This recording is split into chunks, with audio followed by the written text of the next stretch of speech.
Bu o'yinchi darvozabonni chetlab o'tganda u faqat to'pni ichkariga surishi kerak edi. Shunda uning mamlakati musobaqaga yo'l olardi. Lekin himoyachi uni jarima maydonchasida tezda yiqitdi. Voqeani kuzatayotgan hakam bir soniya ham ikkilanmadi va jarima nuqtasini ko'rsatdi.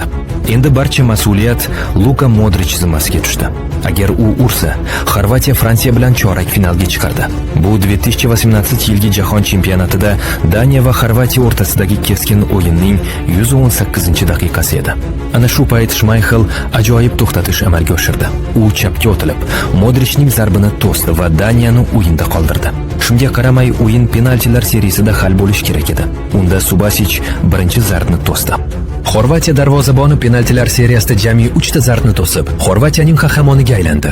Daniya darvozaboni ham bir nechta ajoyib to'xtatishlar qildi, lekin o'sha kechasi xorvatiyalik darvozabon undan o'zib ketdi. Modrichning hal qiluvchi zarbasi tufayli Xorvatiya